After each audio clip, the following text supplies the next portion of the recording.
Hello, everybody. Thank you very much for being here. I think we'll start with Secretary Pompeo saying a prayer. Mike? Thank you, Mr. President. So I'm going to read a prayer that is from long ago in my history. It's called the Cadet Prayer. You see this little beat-up little book? Every cadet gets one. And if you'll bow your heads, I'll do the prayer. O God, our Father, Thou searcher of men's hearts, help us to draw near to Thee in sincerity and truth. May our religion be filled with gladness, and may our worship of Thee be natural. Strengthen and increase our admiration for honest dealing and clean thinking, and suffer not our hatred of hypocrisy and pretense ever to diminish. Make us to choose the harder right instead of the easier wrong, and never be content with the half-truth when the whole can be won. Endow us with courage that is born of loyalty to all that is noble and worthy, that scorns to compromise with vice and injustice, and knows no fear when truth and right are in jeopardy. Help us to maintain the honor of the United States untarnished and unsullied, and to show forth in our lives the ideals of America in doing our duty to Thee and to our nation. All of which we ask in the name of our great friend and master of men. Amen. Thank you. Thank you. Thank you for doing a great job, too. Thank you, sir. Well, I want to begin today by expressing my condolences to the family of a person I knew well. She worked for me on numerous occasions. She was terrific. Aretha Franklin, on her passing. She's brought joy to millions of lives, and her extraordinary legacy will thrive and inspire many generations to come. She was given a great gift from God, her voice, and she used it well. People loved Aretha. She's a special woman, so I just want to pass on my warmest best wishes and sympathies to her family. We meet at a time of great opportunity for our nation. Our economy is doing better than it ever has before. It was going in the wrong direction when we came on board, and now it's doing better than ever before. We've created nearly 4 million new jobs since the election, which is an unthinkable number. Nobody would have said that was possible. It's going to go up very substantially from there. The African American, Hispanic American, and Asian American unemployment rates have all reached their lowest levels in recorded history. And we're creating manufacturing jobs at the fastest pace in memory. Nobody has any numbers where it's anywhere close to what we're doing. And if you remember, during the campaign, everybody said that it was impossible to create manufacturing jobs. The past administration, I won't say who, but I think you know, made the statement that we're not going to have any manufacturing jobs. And we're doing them by the hundreds of thousands. Companies are moving back into the United States. That means jobs, it means production, it means taxes. And really things are great. Yesterday, Larry Kudlow, a man I've respected for many years, that voice, that beautiful voice, I've heard it so many years, talking about financial. And he came into my office and he made a statement that was something that was very beautiful, and I'd like to maybe ask him to say a little bit about what he told me last night. Larry? Yes, sir. Thank you.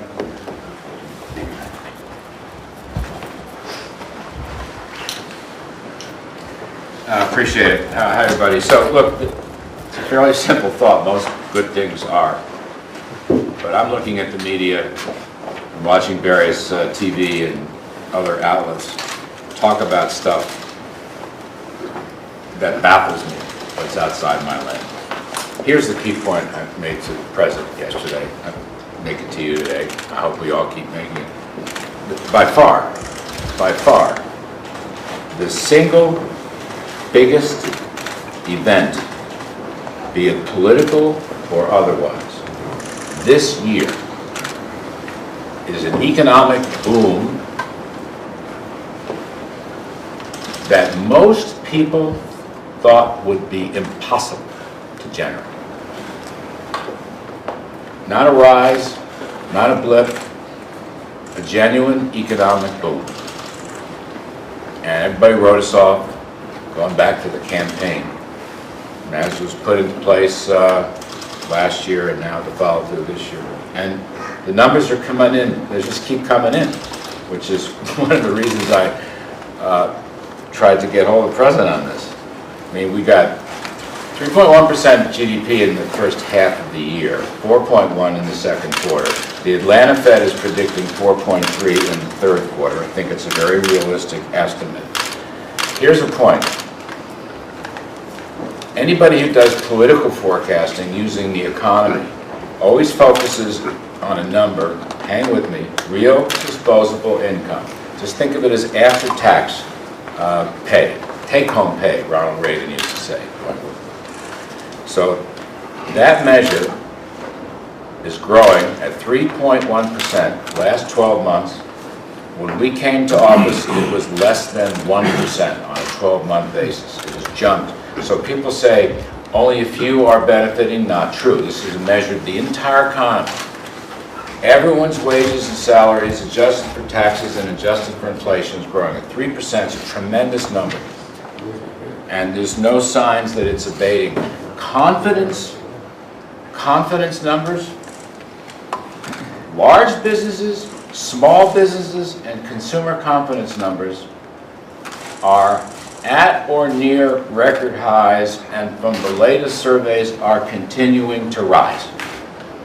There's no let-up in the increase, and confidence is everything. Confidence is everything. I can run down a litany. I'm not going to take up your time. I'm just saying, the really wonderful part of the story for me, I get off on this stuff, I understand that, but it's very important for the country, Americans, workforce. The new numbers coming in, retail sales, industrial production, low inflation, a rock-steady dollar, trillions of dollars of capital from all over the world is coming into the United States because our economy, our investors, our workforce are crushing it right now. We are crushing it. And people say this is not sustainable, it's a one-quarter blip, it's just nonsense, absolute nonsense. Any business economist worth his or her salt will look at these trends and tell you we're going for a while. We have low inventories, we have rising business investment, productivity is showing the first lift in years. The last number was 1.3% for the year. We haven't seen that in a long time. Businesses are investing, capital goods is booming. It's just a complete turnaround. It's like if you give Americans some freedom to run, they will run. All right, and presidential policy, low tax rates, roll back regulations, open up energy, trade reforms to help the American workforce and the employers across the board. We're not punishing success, we're rewarding success. We're not against businesses, we are for businesses.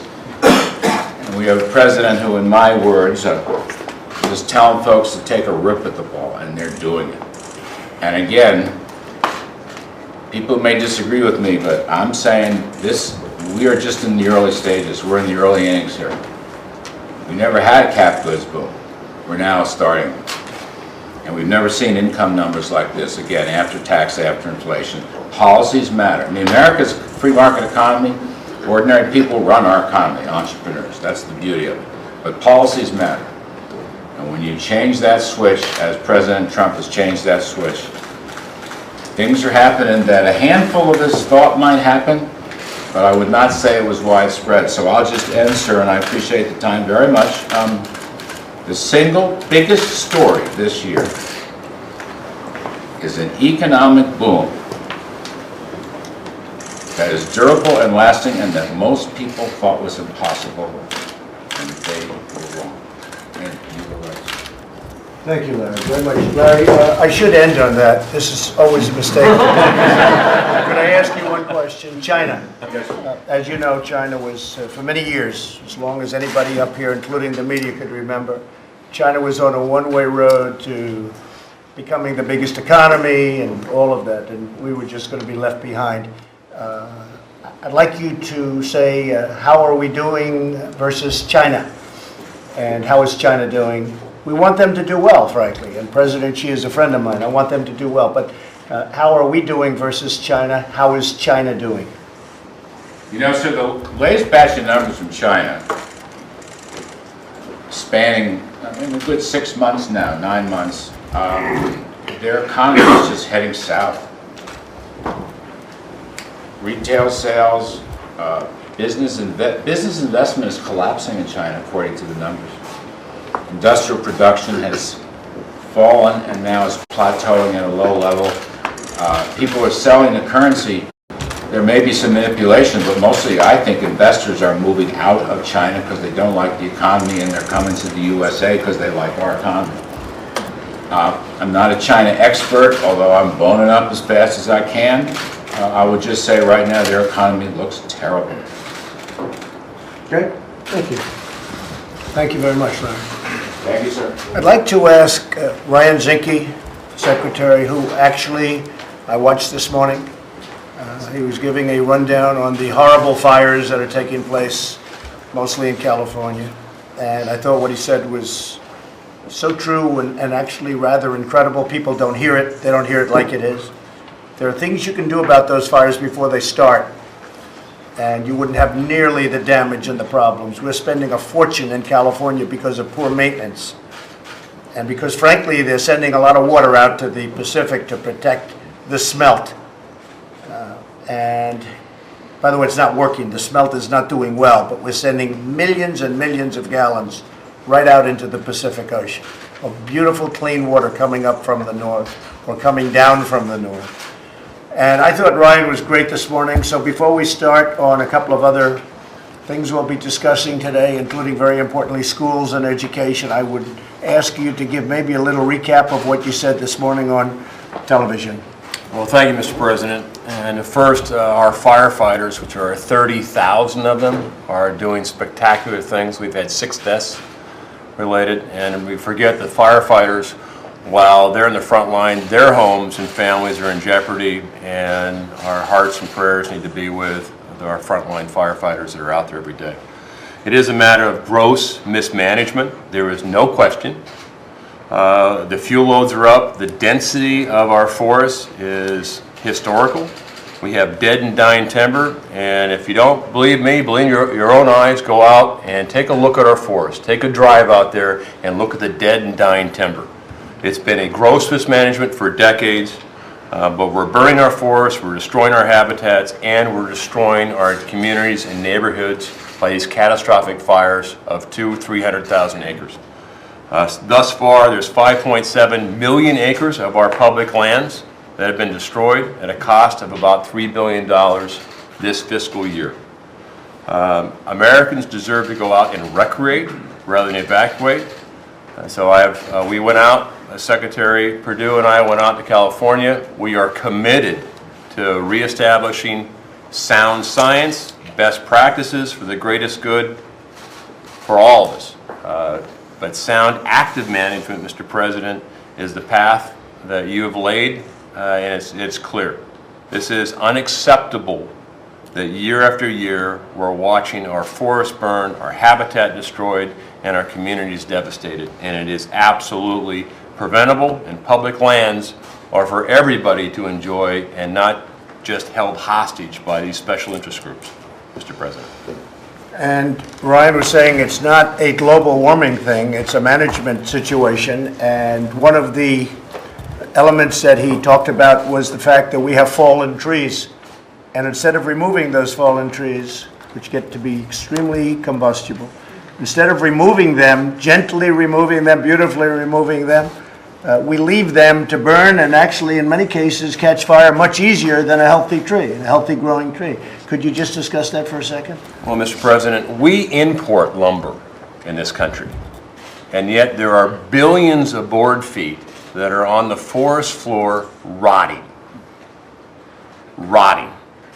And whether you're a global warmist advocate or denier, it doesn't make a difference when you have rotting timber, when housing prices are going up, when a lot of Americans are right at that border of affording a house, and yet we are wasting billions of board feet for not being able to bring them to a local lumber mill. It is unconscionable that we would do that to our citizens. And so, Mr. President, we are actively engaged. We have signed secretarial orders. Secretary Perdue and I went out to California. We are joined at the hip to make sure we actively manage our forests, remove the dead and dying timber, replant diversity of species, and on the salvage operations, 5.7 million acres, a lot of that can be salvaged if we get to it in the first year. And we're going to do it, Mr. President. And just to add, just to conclude, especially when Canada is charging us a lot of money to bring their timber down into our country. So ridiculous. Here we have it. We're not even talking about cutting down trees, which in certain areas we can do. We're talking about lying on the floor, creating a tremendous hazard and a tremendous fire hazard and death trap. So I thought they were great points. Thank you very much, Ryan. Appreciate it. We're also working to reduce violent crime and to help our great law enforcement, including the very brave men and women of ICE who have been absolutely abused. They are tremendous people. They're brave, they're strong, they're tough, and they're good. They're good people. And do you think you're going to send just regular people in to take care of MS-13 and these gangs? Not going to happen. So I just want to thank ICE and everybody in law enforcement for the incredible job they've done and are doing. Our families prepare, and they are in the process of preparing for the new school year. My administration is working closely with state and local authorities to protect our schools and to protect our children. Our hearts continue to grieve for the victims of the horrific shootings at Marjorie Stoneman Douglas High School in Parkland, Florida, that we all know too well about, what they went through. Incredible people. And Santa Fe High School in Texas, same thing. In March, I established the Federal Commission on School Safety to address the tragedy of violence in our classrooms. Since that time, the Commission has held nearly a dozen public meetings and listening sessions with educators, administrators, law enforcement, state and local leaders, survivors, and families generally. We've signed 2 critical forms and reforms into law. One is Stop School Violence Act. It's a very important thing. People said we probably wouldn't be able to get it through. We got it through. Provides grants to schools to improve safety, and the Fix NICS Act, which strengthens background checks for firearm purchases. It very much strengthens. A lot of people didn't want to report on that because probably it was too good to report about. It's a very important thing. It strengthens the background checks for firearm purchases. Today, Education Secretary Betsy DeVos and others and various commission leaders will provide an update on their work. We're going to have a lot of people in this room involved, even people that aren't involved that much with education, but they're very smart people sitting around this wonderful desk or table. Secretary Azar, Nelson, and Sessions. A lot of other people are joining. A lot of people have asked me if they could join. Ben Carson's one. A lot of people have asked me if they could join. They consider the schools to be so important in education and now so important in safety. We want to harden our schools against attack, improving communications between law enforcement, school officials, mental health professionals, and counselors. Training school personnel so they better protect our students, including allowing qualified personnel to be armed. As you know, in Florida, they went in with a bill that didn't have that, and they came out with a bill where the legislature wanted it. So that's up to the community, not up to the federal government, that's up to the community. Improving our early warning system to make sure schools, families, and law enforcement can identify red flags and respond quickly. We want a very rapid response. Some of the response has been incredible, and some of the response has not been good. Obviously, you saw that very, very well, and frankly, you reported it very well. We want to strengthen our mental health laws and procedures. So important. I think it's probably the most underrated element of what we're doing, but it might be the most important. Mental health, the laws and procedures. Keeping guns, we want to keep them out of the hands of those who pose a threat to themselves and to, more importantly, frankly, others. And we want to foster a culture that celebrates life and forms real and meaningful human connections so that we can see not only in terms of education, but we can see if something's going wrong with somebody, we can do something about it. In Florida, there were a lot of red flags. I guess they said there were 28 to 38 red flags where everybody knew this was a sick person. And nobody did anything about it. And that's what you end up with. So I look forward to today's discussion, and we will make our schools not only very safe, we think they're already safe, but we're going to have the finest school system anywhere. So I want to thank you all for being here. Betsy, maybe we could start with you, and we'll go over your little section, and then we'll hear from Secretary Azar, Attorney General Sanctions, and a couple of others. If you'd like, you could stay, or if you'd like, you can also leave. Don't forget, freedom of the press. Well, thank you, Go ahead. Mr. President. Mr. President, after the tragedy in Parkland, Florida, you took swift action. No parent should fear for their child's life when they go to school, and no student, no teacher should ever have to worry about their safety at school. You convened students, families, and educators to have an honest dialogue. You pressed Congress to pass Fix NICS and the Stop School Violence Acts. You called governors, state, and local leaders to action. You asked me to travel to Parkland to visit with students and teachers. And Mr. President, you traveled to Texas in May to meet with parents, families, and survivors of the shooting at the Santa Fe High School. We've suffered too many heartbreaking reminders that our nation must come together to address the underlying issues that foster a culture of violence. And you rightly insisted from day one that we wouldn't keep our children safe by looking only at any one particular piece of this much larger problem. When you asked me to chair the Federal Commission on School Safety, you directed us to explore a range of issues, including mental health treatment, social and emotional learning, the difference that armed school resource officers make on a daily basis, the impact of violent entertainment on the development of young children, the gaps or failures among local officials when they're aware of a troubled minor and fail to act, along with a number of other issues. So we set out to gain input from students, parents, teachers, school safety personnel, administrators, law enforcement officials, state and local leaders, mental health professionals, school counselors, anyone and everyone who's focused on identifying and elevating solutions. I invite my colleagues to look at the slides included in your books, which are a small insight into the Commission's information gathering process.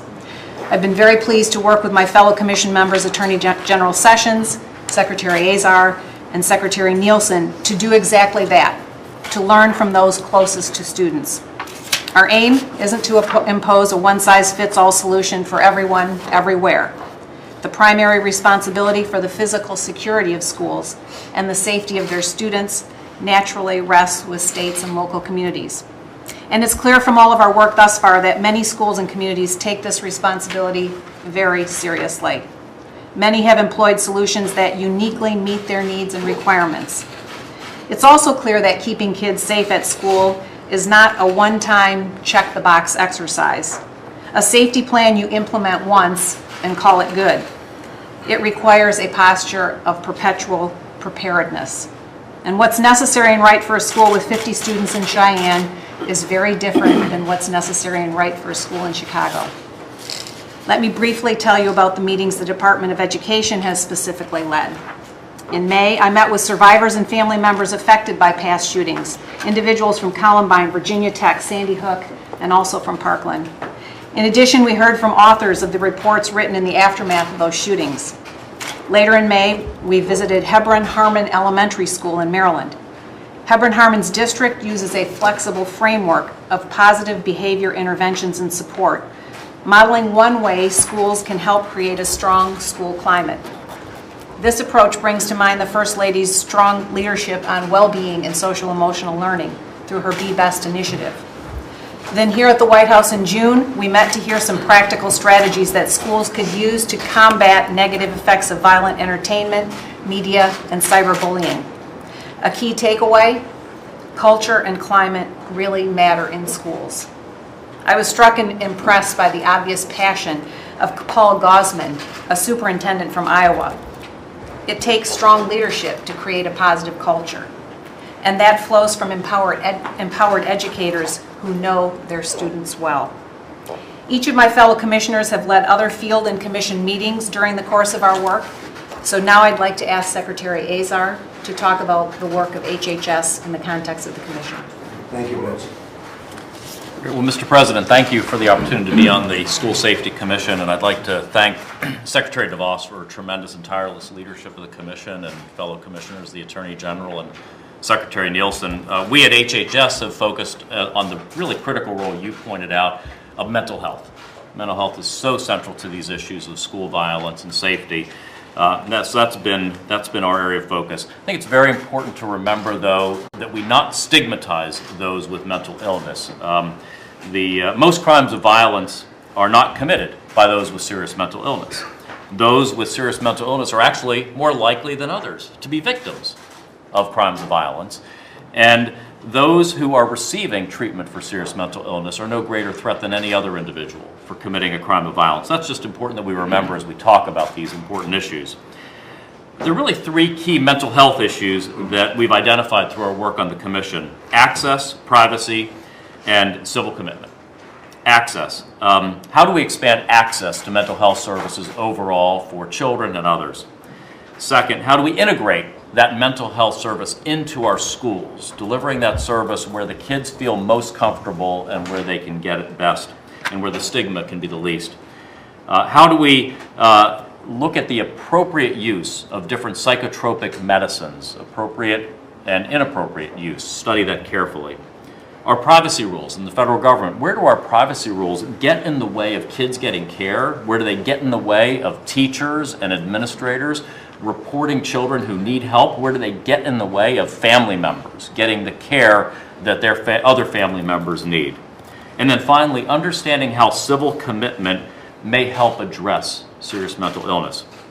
We studied these issues in our meetings that we hosted here in Washington, as well as an excellent field visit that we took to a middle school in Wisconsin. On access, we learned how integrating services into schools is ideal. It can really decrease stigma and meet the kids where they are. We learned that 1 in 5 youth suffer from some form of mental disorder, but half of them are not getting treatment for it.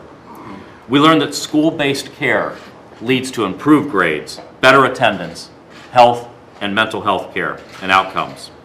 We learned that medications are overutilized and underutilized, depending on the circumstance.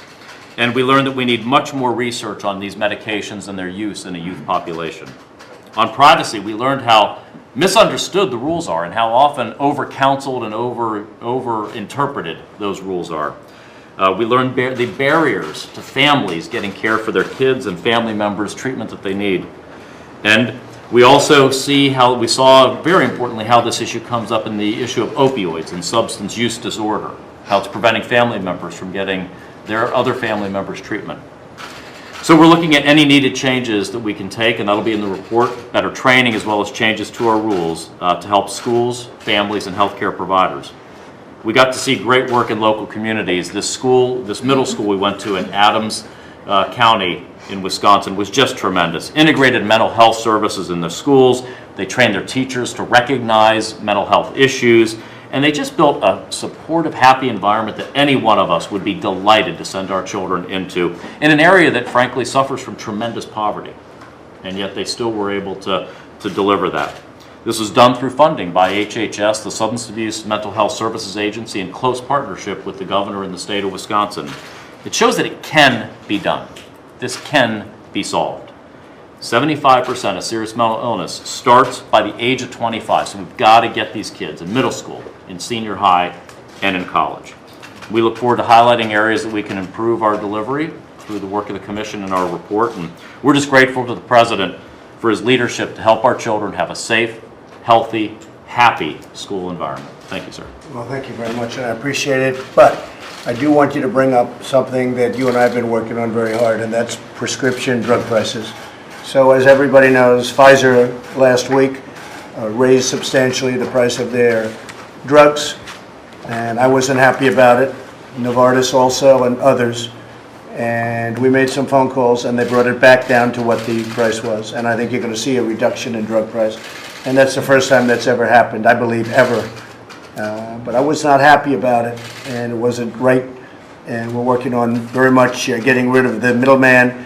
Could you talk about how we're reducing drug prices and how it's starting to really take effect? And maybe talk about the fact that we appreciate very much what Pfizer and Novartis and the others did. We really do. We really appreciate it. That's correct. Yes. So just for the media and others, I have said that I have never once had a discussion with President Trump where we have not discussed drug pricing, and we continue batting 1,000 here today. He is adamant about bringing drug prices down, and it has come through The 100 days of work that we have gone through since the President released his blueprint on reducing drug prices and putting American patients first. As the President said, there have been really significant moves because the drug companies and others in the system see the writing on the wall. The system is going to change, prices will come down, and they're skating to where the puck is going to be. We've had 15 companies make significant announcements around drug pricing. Pfizer reversed its price increases. Merck announced that it's going to be decreasing prices. We've had several other companies who had told state regulators that they were going to increase prices, and they have now walked back and said they will not follow through on those increases. And we've seen over a dozen companies say that they will have no further price increases for the rest of the year. We'll be coming out with a report on the 100 days progress that we've made so far next week, and then we'll have even more information for you about the historic changes we're already experiencing in the drug pricing market. We've done some transformative things under the President's leadership already.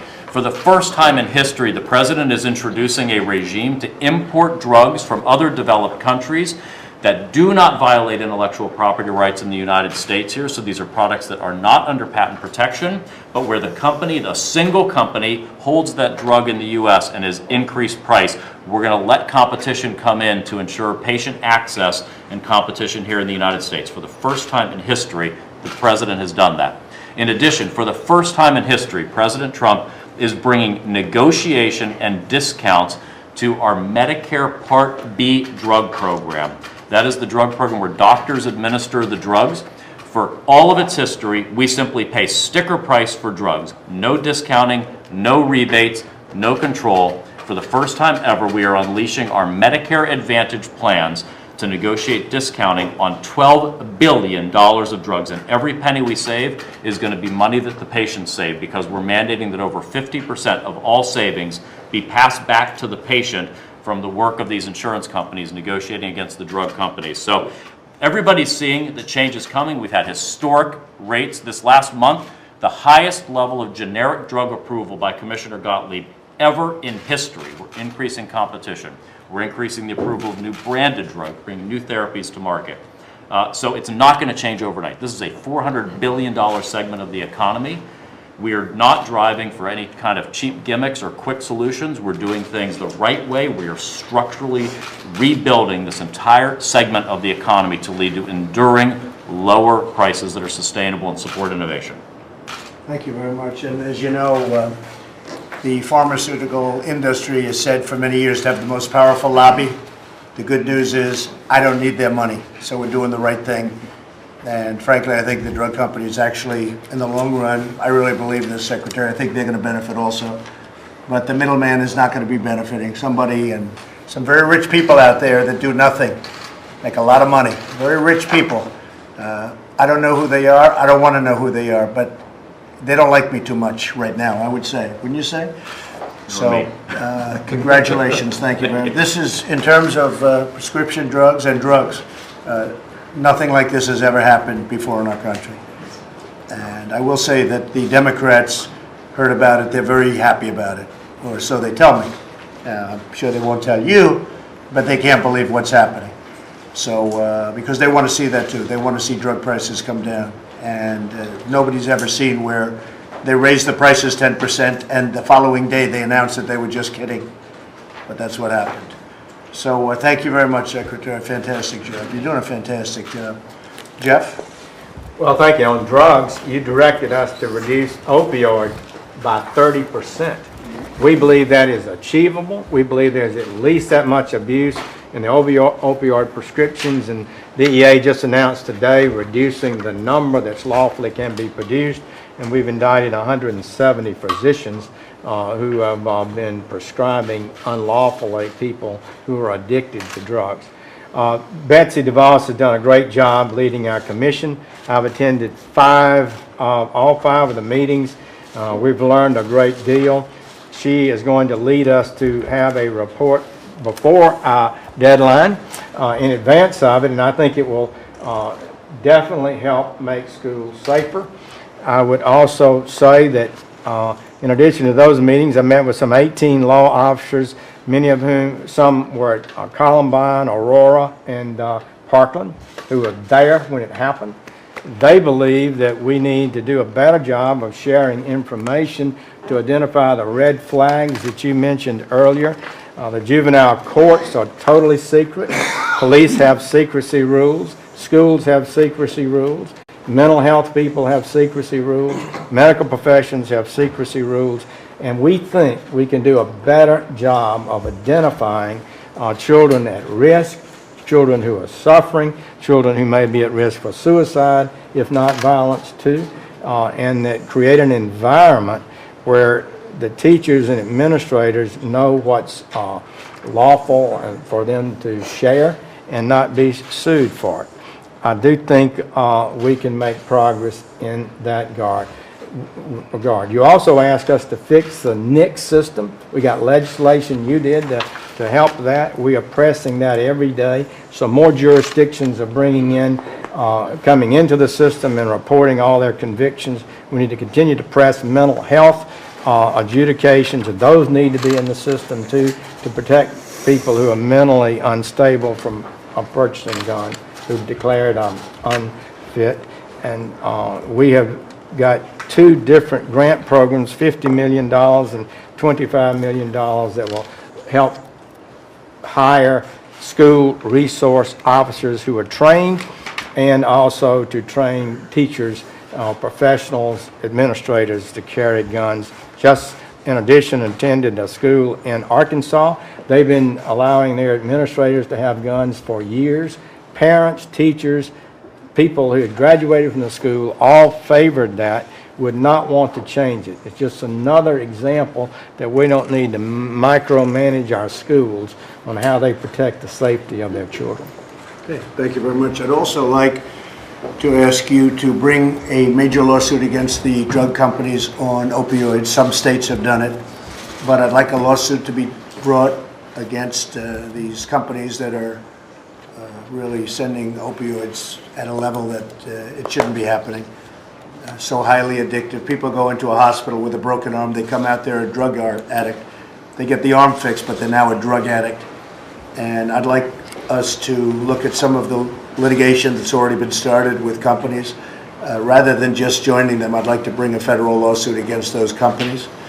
I'd also like to have you take a look at the fentanyl that's coming out of China and Mexico, and whatever you can do from a legal standpoint, whether it's litigation, lawsuits for people and companies. But in China, you have some pretty big companies sending that garbage and killing our people.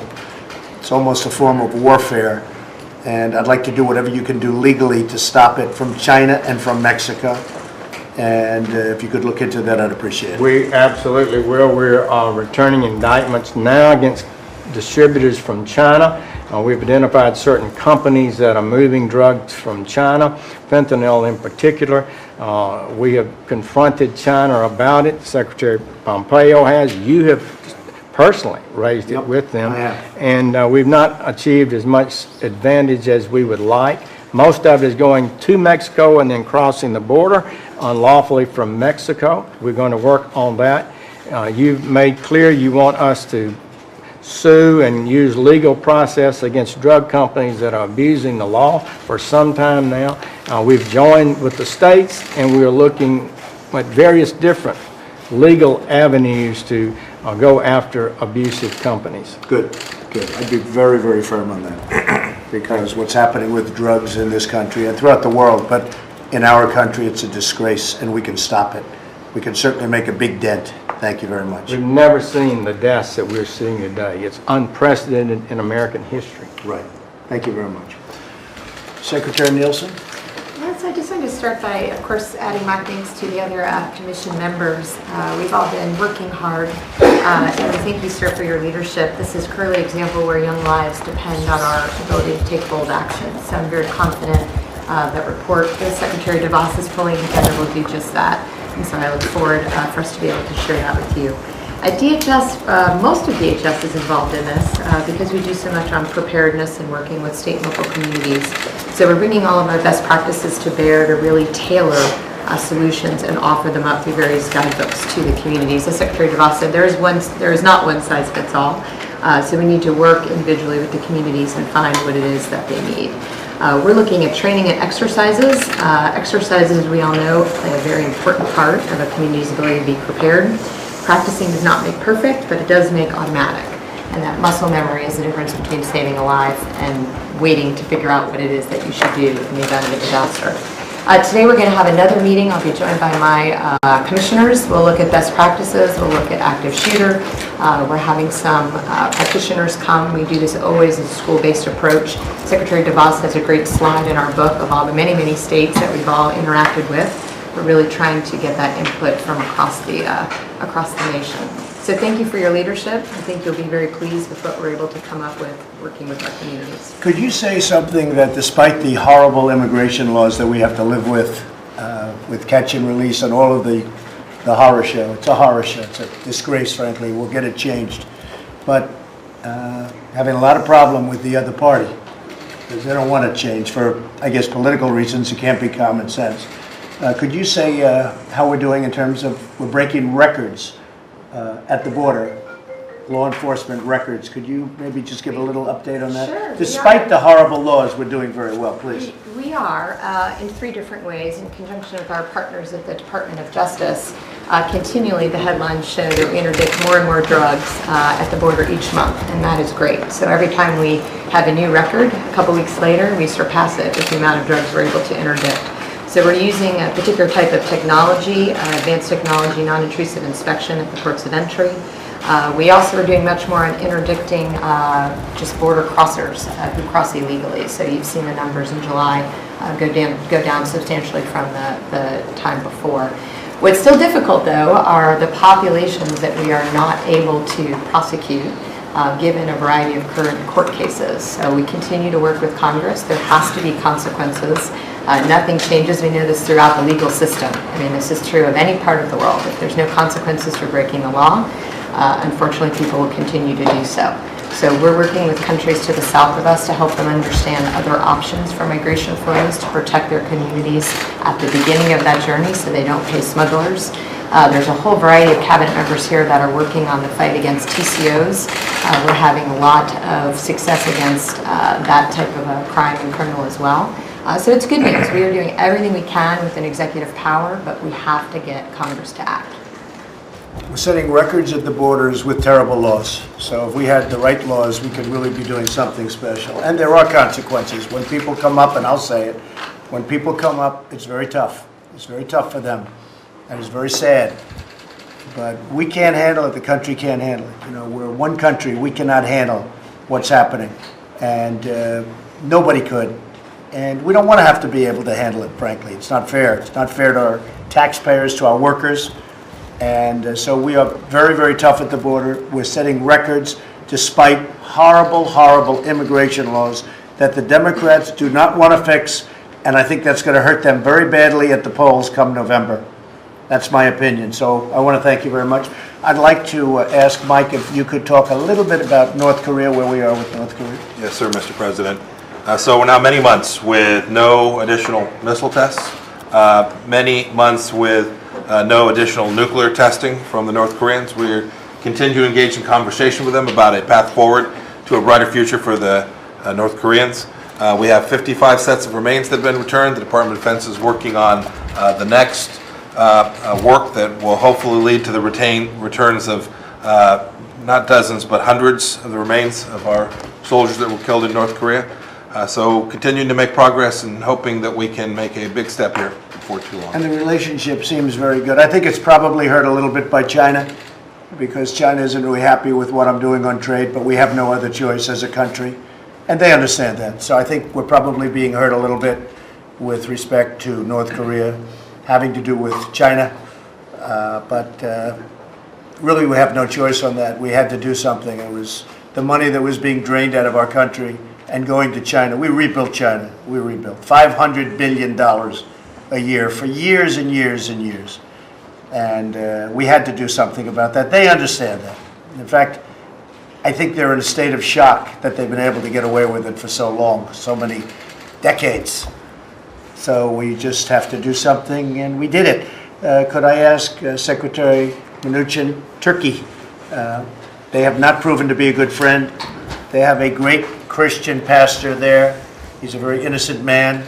I'd like to know, unrelated to the pastor, I just think it's a terrible thing that they're holding him. We got somebody out for him.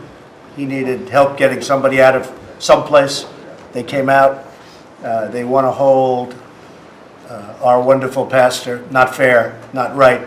But unrelated to that, how are you doing with sanctions on Turkey? And as you know, we doubled up the tariffs on steel and aluminum. Aluminum will happen very shortly.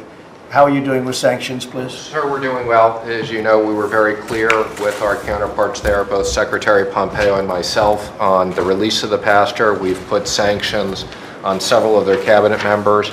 Working with you, we have more that we're planning to do if they don't release him quickly. I'd also just comment on the rollout of the Iran nuclear sanctions is going extremely well. We're working closely with Secretary Pompeo. Strongest sanctions in preventing things there, and continue to be very focused on implementing the Tax Cuts and Jobs Act. Just rolled out the pass-through regs. Lowest rates we'll have for small business and pass-throughs since the 1930s, and a big part of what Larry Kudlow talked about in terms of the economic growth. Very good. Thank you. Great job. Thank you very much. Secretary Wilkie, so we got Choice Pass for our vets, so our vets don't have to wait online for 6 weeks and end up with a simple condition that's terminal because they can't get to a doctor. I'm very proud of Choice, and we're proud of a lot of the things we've done for the vets. But could you give us a little, how are you doing with Choice? You've had it now for a couple of months. How is that moving along? So it's moving along well, but I would start with something else. We are experiencing, with the economic boom, lowering rates of vets unemployment. Probably the best trends that we've seen in many, many years. So vets unemployed, that's right. And that is a boon for our warriors across the country. In terms of the Mission Act, Director Mulvaney and I will be talking about it tomorrow. We have the opportunity to do what has not been done in many years, and that is widen the aperture when it comes to the health choices available to veterans across the country. No longer in states like Montana, Secretary Zinke's from, where they have to travel 400 or 500 miles round trip. They can do this at home. We're making advances with Mission in the area of telehealth, which is a way to impact the mental health issues that many of our veterans face. So for the first time, we have a comprehensive and strategic way forward in making the lives of our veterans better, and it's a wonderful thing. Thank you very much. I see you're doing great, and congratulations. Thanks. We got through, just got passed. So congratulations. You're going to be there for a long time, and you're going to do a fantastic job. It's the first time a secretary has really had a chance to do a fantastic job, because without Choice, I think it would have been impossible. So we have Choice now, and our vets are taken care of, and just make sure they go see the right doctor, right? When they need it. Sometimes they won't need it because you have plenty of great doctors at the VA. If I could ask Secretary Acosta a little bit about your association healthcare plan, which has been now completed. It's in service. How are you doing with it? That's correct, Mr. President. Just in the past week, there were newspaper articles. A number of chambers of commerce around the country have reported that they've started these plans. They're in the process of offering it to their small businesses. You're seeing chambers in Nevada, in Texas. We're talking to some in Iowa, up in the Minnesota area as well. Associations here in Washington that represent businesses across the country are looking at them.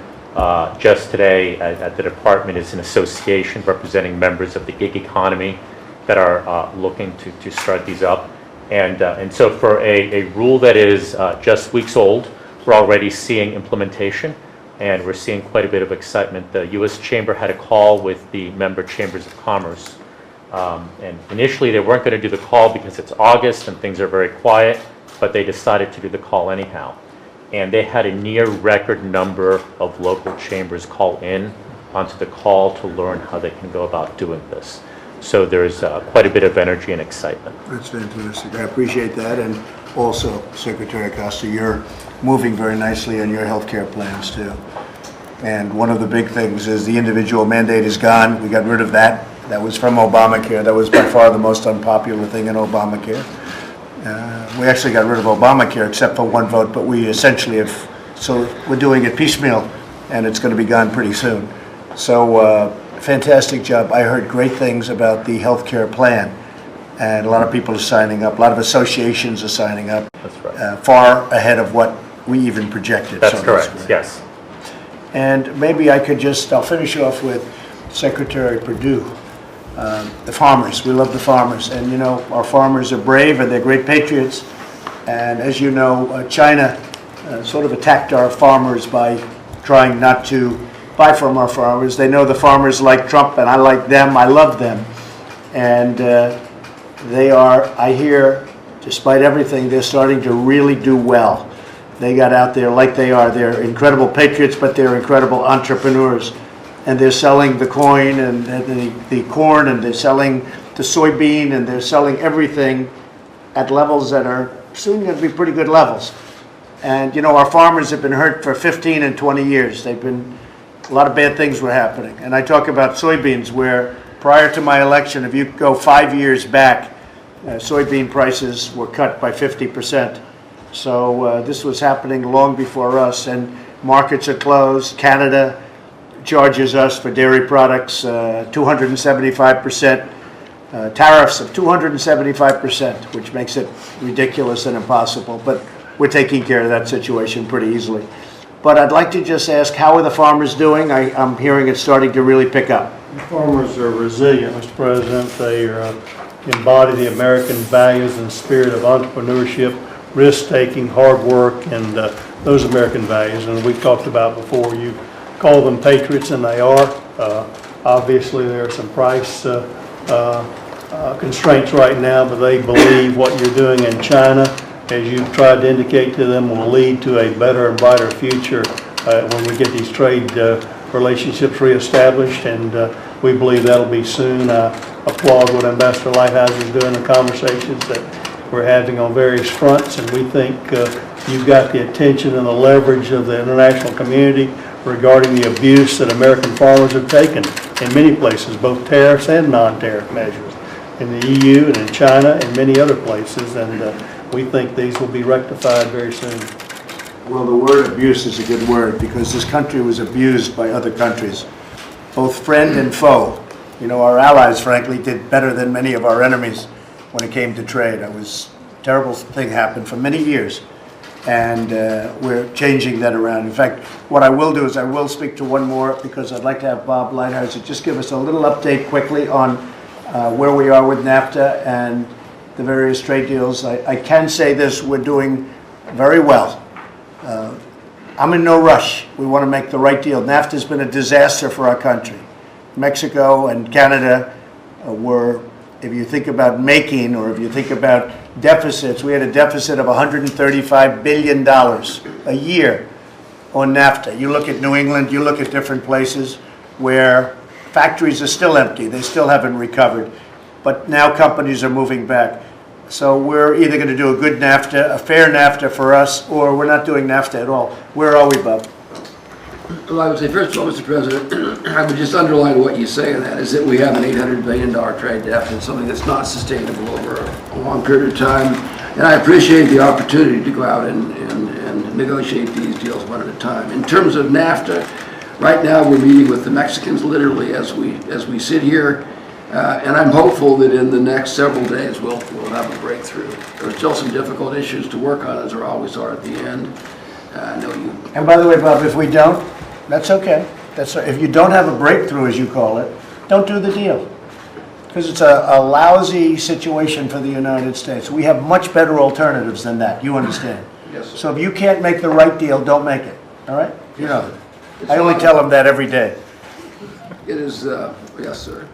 I'll attest to the fact that he tells me that. Yeah, like And he also tells me what the alternatives are. That's true. So, but I think in this particular case, the best alternative may be to get a good agreement. Okay. And I think there's a possibility of that. I'm hopeful with Mexico, and then I'm hopeful once we get one with Mexico that Canada will come along. So I feel reasonably good about that, but as you say, there are still some things that have to go through.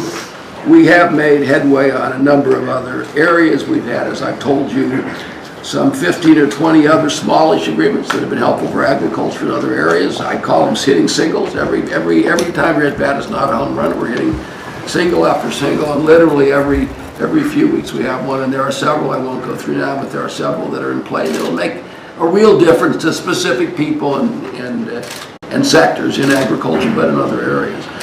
Korea, as you know, that agreement is finished, and I think it's a step in the right direction.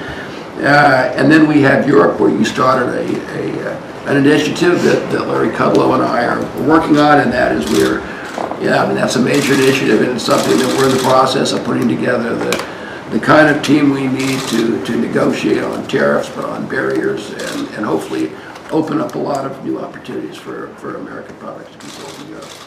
And I think I can say that we're talking to China. They very much want to talk.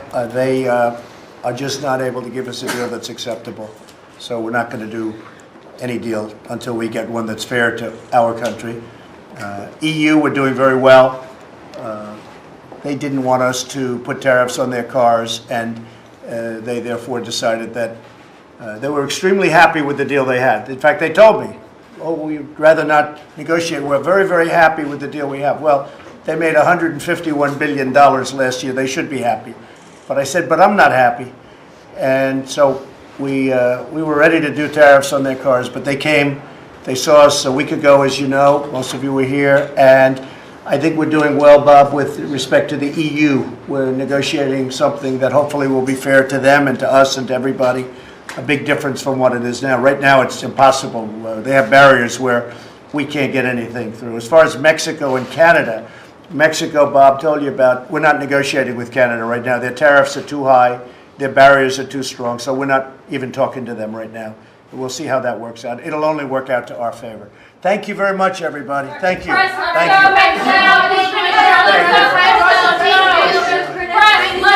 Let's go.